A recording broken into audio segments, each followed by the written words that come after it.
1-0 defeat for the Gunners despite having 2/3 of the ball. They only managed 3 shots on goal. Sheffield United making one of their 2 count. And so a big 3 points evaporating for Unai Emery's men. They had the chance to go third had they won, above Chelsea and Leicester City. As it is, they stay 5th, still 10 points behind Liverpool, 4 behind Manchester City. Craig, where do we start? Because Arsenal had in some ways surpassed expectations a little bit thus far. That's presumably where it ends tonight. Well, I think what I would say, it's not a great shock. Kind of reminded me of the old Arsenal under Wenger days when they used to go up to Bolton Wanderers and basically struggle under the physical battle that Sam Allardyce's men used to put on them. In fact, it used to rankle with Arsene Wenger at times. And I'm not saying Chris Wilder's team were over physical or anything, but if you look at the results they've had, they've kept 4 clean sheets, I believe, and even the games that they have lost, they've only lost by the odd goal. So Arsenal must have known, going up there to Bramall Lane, it was going to be physical, it was going to be a tight game, it was going to be a fast game, and they were going to be put under pressure. And I think credit to Sheffield United for that. There was 10 British and Irish lads in that team and the other, Musa, the French lad up front. It was about organisation, it was about basics, and I'm afraid, once again, you know, for all the possession they had, Arsenal just for at times couldn't cope. Paul, I know you had misgivings from the moment you saw this starting 11, didn't you? Yeah, I was concerned about, you know, Willock, and I've never been a fan of Granit Xhaka. Pepe, as Craig said many times on this show, there's no end product with this kid. And before Arsenal went a goal down, he should have put the ball in the back of the net. He had missed an absolute sitter. Saka, obviously a young kid, but I don't feel he's quite ready. If you look at the bench, I think there's players on the bench that are more deserving to be in that starting 11.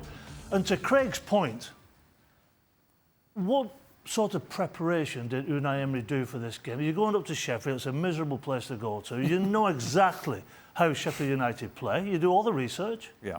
It's not a shock. So how do you break them down? You move the ball fast, you move the ball quickly. There was none of that. They didn't get out of the gate still after 60 minutes. It started to get slightly better after 60 minutes when he made the change. Ceballos came on, Willock went off at half-time and made a slight improvement. They did start to move the ball a little bit quicker. But when you're going into situations like this, when you're going into games like this, where I think most of the people around this table would say that Sheffield United were probably favourites to get relegated.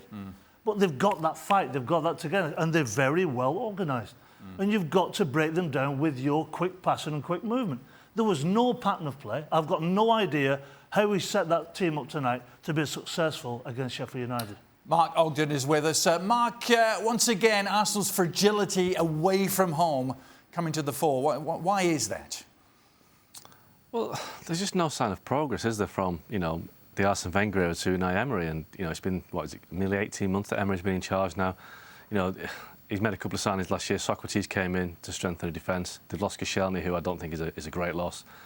David Luiz has come in and, you know, David Luiz has been like kryptonite in that defence. He's just made it worse. So, you know, I think Emery was quite fortunate to get the job in the first place. I think it was quite an underwhelming appointment, and, you know, his CV wasn't fantastic. He's come into Arsenal, and we're looking now thinking, a season and a half on, what has he actually done? That Arsenal's biggest strengths right now are Aubameyang and Lacazette, but they were in place before Emery arrived. So defensive frailties are still there. The midfield still needs work.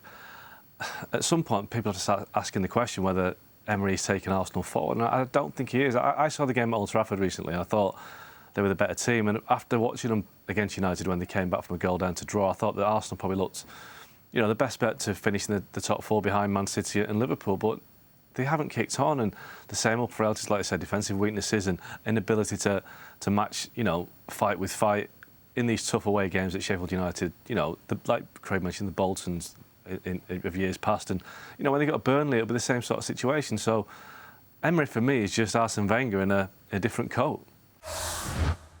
Thanks so much for watching ESPN on YouTube. And for more sports highlights and analysis, be sure to download the ESPN app. And for premium content and live streaming, subscribe to ESPN+.